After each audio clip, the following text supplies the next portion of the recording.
नमस्कार। यो हो समाचारमा स्वागत छ। म अपेक्षा तिमिल सेना। म राधा ढुङ्गाना। सुरु गरौँ अहिलेसम्मका प्रमुख समाचारबाट।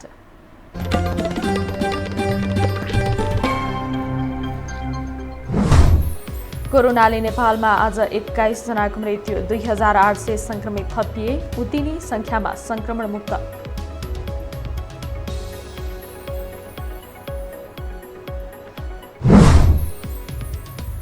नयाँ पुस्तालाई जिम्मेवारी हस्तान्तरण गर्ने प्रधानमन्त्रीको अभिव्यक्ति हावादारी भएको विज्ञको भनाई, ध्यान अन्यन्त्रै मोड्न खोजेको आरोप।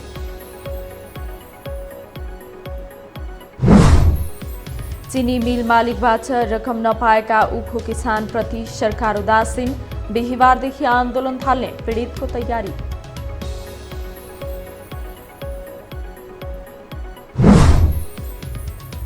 अमेरिकाको राष्ट्रपति नियुक्त भएसँगै बाइडनमा चुनौतीका चाल, भारत लगायत मुलुकसँगको सम्बन्धमा चिसोपन आउने आकलन। र आइपिएल टी20 क्रिकेट फाइनल प्रवेशका लागि आज साँझ दोस्रो क्वालिफायर, दिल्ली क्यापिटल्स र सनराइजर्स हैदराबाद भिड्ने।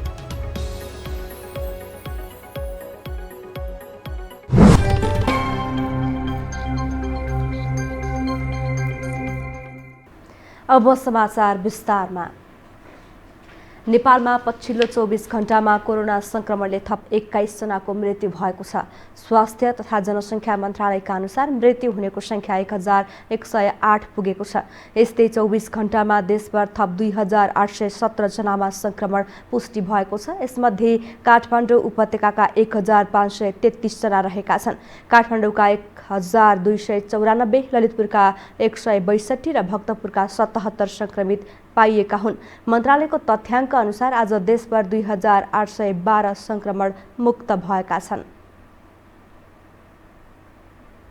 गत 24 घण्टामा नयाँ संक्रमितको संख्या 2817 छ। आज काठमाडौँ उपत्यका मध्ये काठमाडौँमा 1294, भक्तपुरमा 77 र ललितपुरमा 162 गरी जम्मा संक्रमितको संख्या 1533 छ।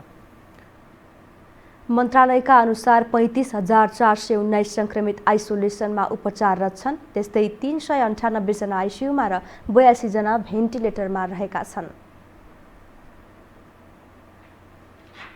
काठमाडौँ उपत्यकामा संक्रमण दर बढिरहेको भनिरहँदा सरकारले पर्याप्त पिसिआर गरिरहेको छैन। काठमाडौँ महानगरपालिका पनि परीक्षण र कन्ट्र्याक्ट ट्रेसिङको काम आफ्नो जिम्मामा नरहेका कारण कोरोना नियन्त्रण र रोकथाममा प्रभावकारी काम गर्न नसकेको बताउँछ एक रिपोर्ट। कोरोना संक्रमणको कहरले अहिले विशेष गरी काठमाडौँ उपत्यकालाई नराम्ररी गाँजेको छ। त्यसमध्ये पनि जनघनत्व धेरै रहेको काठमाडौँ महानगरपालिकामा संक्रमितको संख्या उच्च देखिएको छ। महानगरपालिकाले निकालेको शनिबारसम्मको तथ्याङ्क अनुसार महानगरमा हालसम्मको संक्रमित संख्या 26,915 पुगेको छ। अहिले पनि 8,651 जना सक्रिय संक्रमित आइसोलेसनमा रहेका छन्। विज्ञहरू योभन्दा धेरै गुणा बढी संक्रमित रहेको बताउँछन्। पर्याप्त पिसिआर परीक्षणै नभएपछि कम संक्रमित देखिनु स्वाभाविक नै भयो। कतिले चाहिँ भवन बनाइराख्नु भएको छ, रातारात अस्पताल स्थापना गर्ने, त्यो राख्ने, पिसिआर मसिन पनि राख्ने कामहरू कति चाहिँ स्थानीय सरकारले दुर्गम कसले गरे। तर काठमाडौँ महानगरपालिकाले एउटा पनि पिसिआर मेसिन राख्नलाई उसले चाहिँ अनि चाहिँ यो सान्दर्भिक ठानेन। हेर्नुहोस्, यत्रो धनी छ, 16 अरबको बजेट बनाएको छ, त्यसले एउटा पिसिआर मेसिन किनेर 4-5वटै पिसिआर मेसिन राख्न सक्थ्यो। उसले राखेर आफै गरे हुन्थ्यो। काठमाडौँ महानगरपालिका पनि संक्रमण नियन्त्रणका लागि प्रभावकारी काम गर्न नसकेको स्वीकार गर्छ। प्रवक्ता ईश्वर डङ्गोलले पिसिआर र कन्ट्र्याक्ट ट्रेसिङको काम सङ्घीय सरकार आफैले राखेका कारण परीक्षण प्रभावकारी काम नभएको बताउँछन्। नेपाल सरकार स्वास्थ्य मन्त्रालयले हामीलाई चाहिँ के भन्दाखेरि जिम्मा दिनु पर्यो हैन, किनभने स्वास्थ्य जस्तो संवेदनशील यो चाहिँ क्षेत्रमा महानगरले रहर लाग्दैमा गर्ने कुरा पनि आएन। त्यसकारण चाहिँ अब त्यो चाहिँ स्वास्थ्य मन्त्रालयलाई हामीले चाहिँ माग गरेका छौँ कि महानगरलाई नै जिम्मा दिनुहोस्। हामी चाहिँ कन्ट्याक्ट ट्रेसिङ गर्छौँ, पिसिआरको कन्ट्याक्ट ट्रेसिङ गर्छौँ र त्यो चाहिँ जे चाहिँ स्वास्थ्य मन्त्रालयले महानगरलाई जिम्मेवारी दिन्छ त्यो चाहिँ हामी जिम्मेवारी वहन गर्छौँ भने। काठमाडौँ उपत्यकामा संक्रमण बढिरहेको दाबी गर्ने सरकार पिसिआर परीक्षण र कन्ट्र्याक्ट ट्रेसिङ गर्ने काममा भने निकै पछाडि देखिएको छ। यसका कारण संक्रमण उच्च भइसक्दा पनि संख्या कम देखिएको छ। परीक्षणको कामलाई प्राथमिकतामा नराख्ने हो भने काठमाडौँमा केही समयमै भयावह स्थिति नआउला भन्न सकिँदैन। यो हो टेलिभिजनका लागि क्यामेरामा शिर श्रेष्ठका साथमा लीलामाया ठटाल, काठमाडौँ। अब बाँकी समाचार। कोरोना संक्रमणको कहर बीच भारतले नेपाललाई भेन्टिलेटर सहयोग गरेको छ। स्वास्थ्य तथा जनसङ्ख्या मन्त्रालयमा आज भारतले 28वटा भेन्टिलेटर सहयोग गरेको हो। नेपालका लागि भारतीय राजदूत विनय मोहन क्वात्राले आज स्वास्थ्य मन्त्री भानुभक्त ढकाललाई भेन्टिलेटर हस्तान्तरण गर्नुभयो। राजदूत क्वात्राले कोभिड महामारीको समयमा दुवै देशलाई एक अर्काको आवश्यकता रहेको बताउनुभयो।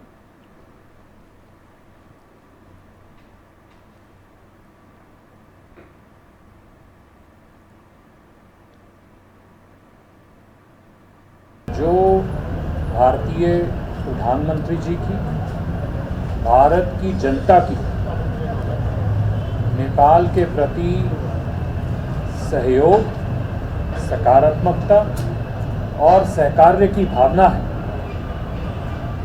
उसका ये 28 वेंटिलेटर्स एक छोटा सा प्रमाण है।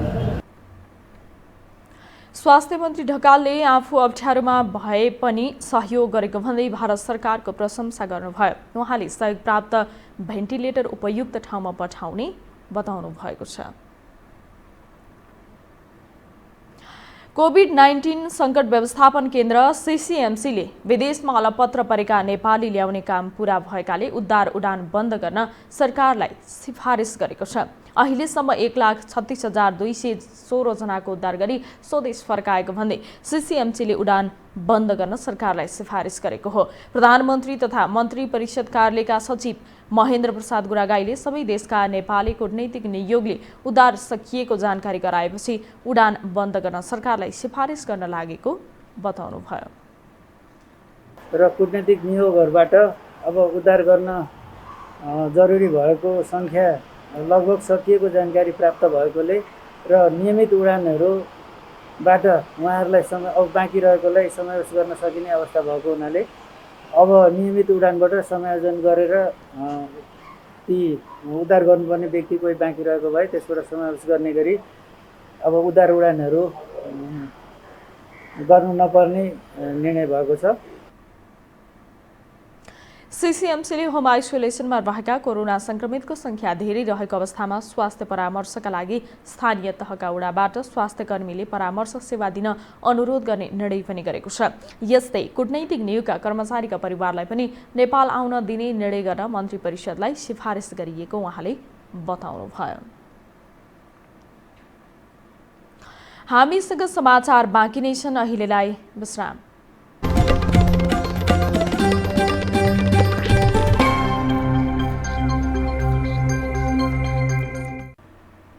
विश्रामपछि स्वागत छ। अब बाँकी समाचार। नेपाल कम्युनिस्ट पार्टी नेकपा विवाद चर्किँदै गर्दा प्रधानमन्त्री केपी शर्मा ओलीले वरिष्ठ नेता माधव कुमार नेपाल पक्षका नेतासँग छलफल गर्नुभएको छ। ओलीले पार्टीभित्र देखिएको विवाद समाधानका विषयमा वरिष्ठ नेता नेपाल सहितका 4 नेतासँग बालुवाटारमा छलफल गर्नुभएको हो। स्रोतका अनुसार प्रधानमन्त्रीसँगको छलफलमा नेता नेपाल, भीम रावल, सुरेन्द्र पाण्डे र रघुजी पन्त लगायत नेता सहभागी थिए। पार्टीभित्र प्रधानमन्त्री ओली र कार्यकारी अध्यक्ष पुष्पकमल दाहाल बीच विवाद बढ्दै गएपछि ओलीले नेपाल पक्षीय नेतासँग छलफल सुरु गर्नुभएको हो। पछिल्ला दिनमा आफ्नो गुटका नेतासँग मात्र छलफल गरिरहेका प्रधानमन्त्री ओलीले आइतबार नेपाल समूहका नेतासँग छलफल गर्नुभएको हो। 70 वर्षमाथिका नेताले छाडेर युवा पुस्तालाई नेतृत्व दिउँ भन्ने प्रधानमन्त्री ओलीको अभिव्यक्तिले यतिखेर नेपाली सडकदेखि सामाजिक सञ्जालसम्म चर्चा पाएको छ। तर प्रधानमन्त्रीको ओलीको यो बोलीलाई कसैले पनि पत्याएका छैनन्। पार्टीमा बढ्दो विवादबीच ध्यान अन्यत्र मोड्न र अन्य नेताको मेख मार्न उहाँले यस्तो अभिव्यक्ति आएको टिप्पणी भइरहेको छ। एक रिपोर्ट। नेपाली राजनीतिमा युवा पुस्तालाई नेतृत्व हस्तान्तरण गरेर 60 वर्ष कटेकाहरूले विश्राम लिनुपर्ने चर्चा बेला बेला चलिरहन्छ। सत्तारूढ नेकपा र प्रतिपक्षी नेपाली कांग्रेसका कतिपय नेताले पनि विभिन्न औपचारिक र अनौपचारिक कार्यक्रममा यो विषयको उठान गर्न भने छाड्दैनन्। तर व्यवहारमा यो विषय लागू हुन सकेको छैन। नेकपाका अध्यक्ष एवं प्रधानमन्त्री केपी ओलीले हालै अब युवा पुस्तालाई नेतृत्व हस्तान्तरण गर्नुपर्ने अभिव्यक्ति दिएपछि यो विषयले थप चर्चा पाएको हो। तर विज्ञ भने अध्यक्ष ओलीको यो अभिव्यक्तिलाई विश्वास गर्दैनन्। त्यसैले उमेरले होइन, विचारले प्रखर हुने हो। म अहिले 65 क्रस गरेको मान्छे हुँला, म यति तपाईहरुसँग कुरा गर्छु, ऊ भाइ 16-18 वर्षको मान्छे होला, दारू खाएर र इस्मा खाएर सडकमा लडिरहन्छ। त्यो बुढो कि म बुढो भन त?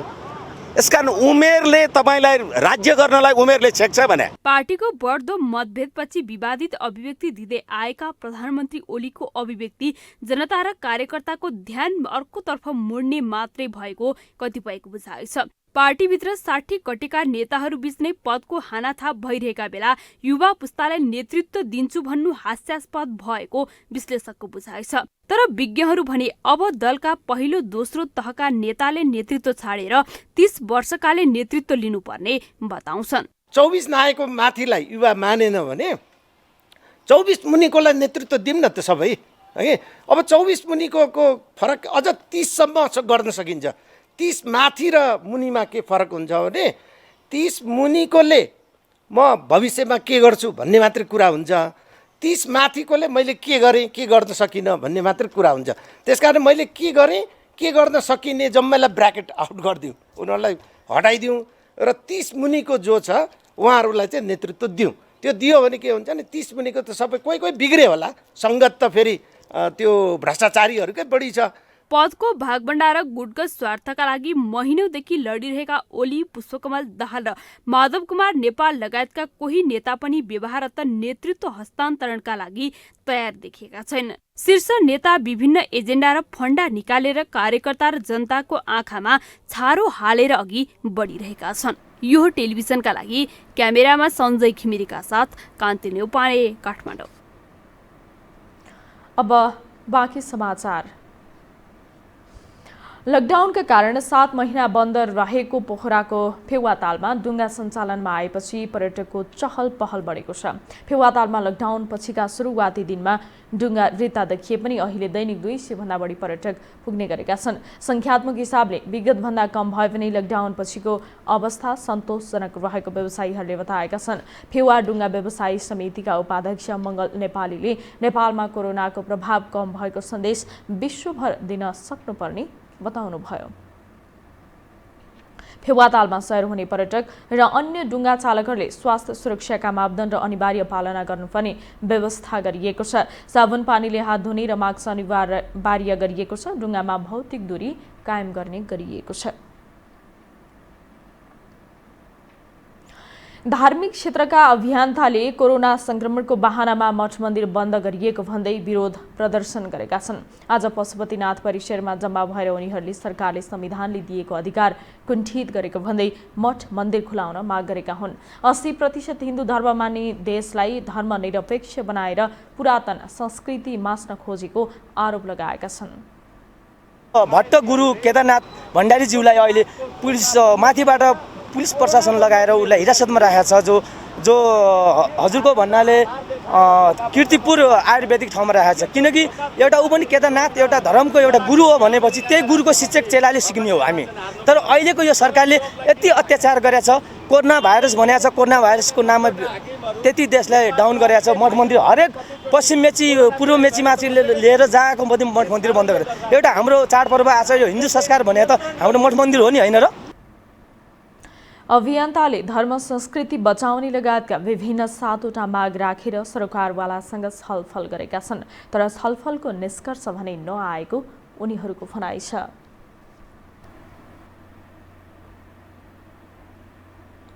अब पालो आर्थिक समाचारको।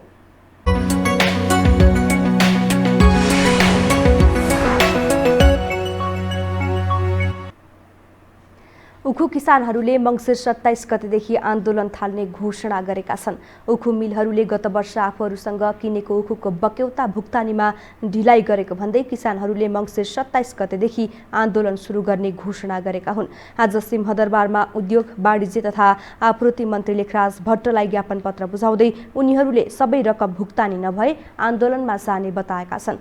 उखु किसानहरूले आफूहरूमाथि चरम अन्याय हुँदा पनि सरकार मूकदर्शक भएको भन्दै आन्दोलनमा जानुको विकल्प नभएको गुनासो पोखे।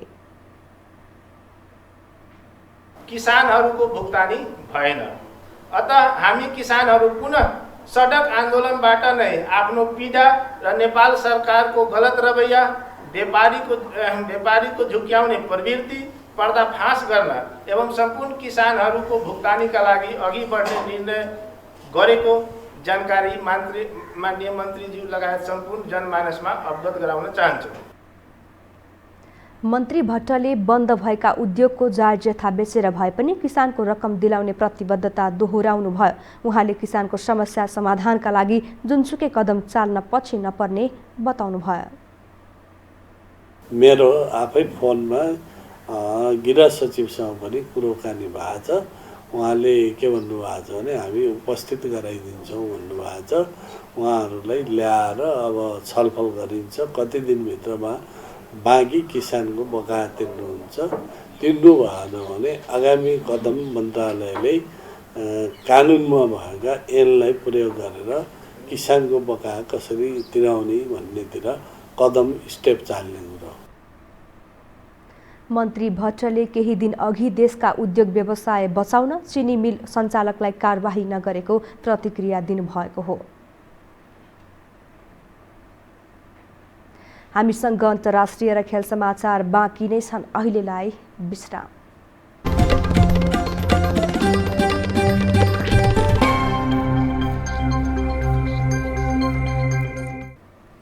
विश्रामपछि स्वागत छ अब अन्तर्राष्ट्रिय समाचार।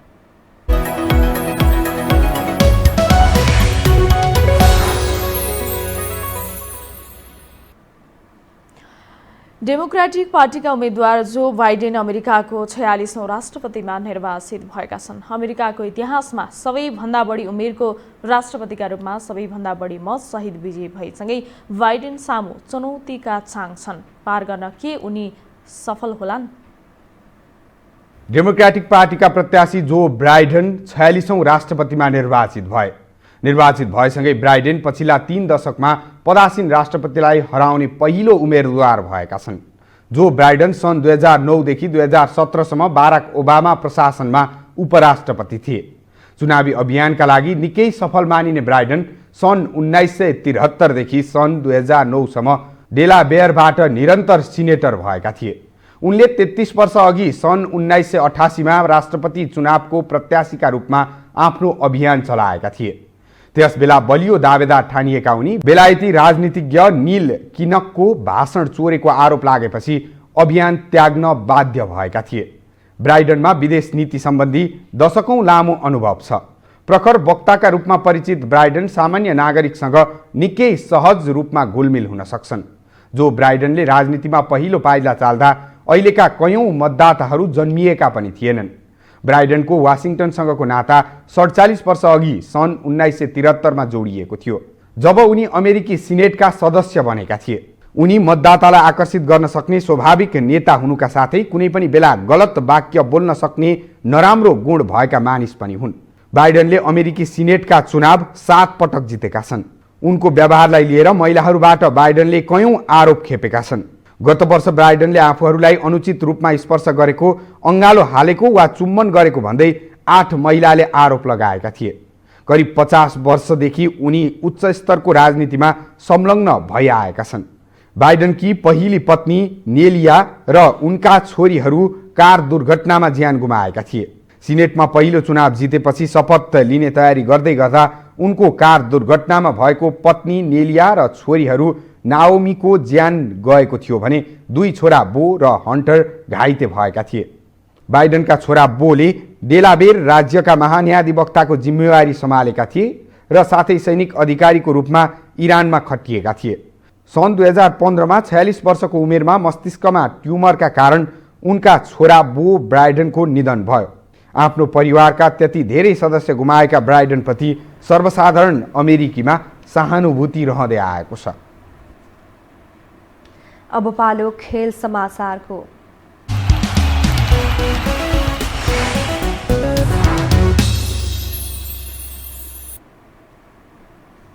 इन्डियन प्रिमियर लिग आइपिएल टी20 क्रिकेट अन्तर्गत फाइनल प्रवेशका लागि दोस्रो क्वालिफायरमा आज दिल्ली क्यापिटल्स र सनराइजर्स हैदराबाद बीच प्रतिस्पर्धा हुँदैछ। आबुधाबी स्थित शेख जायद स्टेडियममा केही बेरमा सुरु हुने खेलमा दिल्ली र हैदराबाद दुवै जित हात पार्दै फाइनल पुग्ने योजनामा छन्। मुम्बई इन्डियन्स यसअघि नै फाइनल प्रवेश गरिसकेको छ। लिग चरणमा मुम्बई पहिलो र दिल्ली दोस्रो भएको थियो। पहिलो क्वालिफायरमा दिल्लीलाई हराउँदै मुम्बई फाइनलमा पुगेको हो। लिगमा शीर्ष 2 मा रहेको दिल्लीले पहिलो क्वालिफायर हारे पनि अर्को अवसर पाएको हो। यस्तै लिगमा तेस्रो भएको हैदराबादले चौथो भएको बेङ्गलोरलाई एलिमिनेटरमा पराजित गर्दै दोस्रो क्वालिफायरमा स्थान बनाएको हो। खेल समाचारसँगै हामी यो समाचारको अन्त्यमा आइपुगेका छौं। बिदा हुनु अघि प्रमुख समाचार पुनः एकपटक।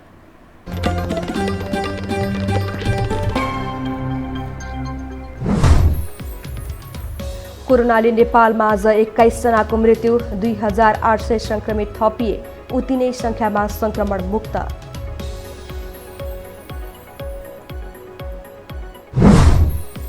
नयाँ पुस्तालाई जिम्मेवारी हस्तान्तरण गर्ने प्रधानमन्त्रीको अभिव्यक्ति हावादारी भएको विज्ञको भनाई, ध्यान अन्यत्रै मोड्न खोजेको आरोप।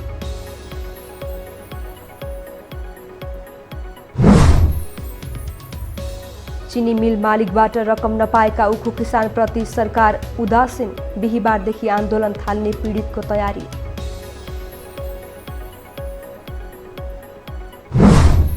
अमेरिकाको राष्ट्रपति नियुक्ति भएसँगै बाइडेनमा चुनौतीका चाङ, भारत लगायत मुलुकसँगको सम्बन्धमा चिसो बनाउने आकलन।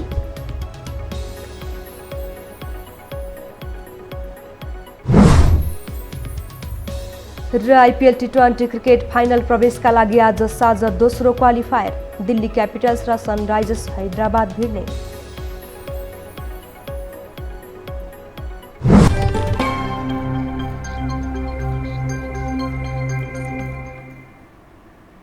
हवस् त यो हो समाचार सकियो। समाचार बुलेटिनका साथै यो हो टेलिभिजनका सम्पूर्ण कार्यक्रम यो हो टेलिभिजन.com, यो हो खबर.com, युट्युब र फेसबुकमा पनि पढ्न र हेर्न सक्नुहुनेछ।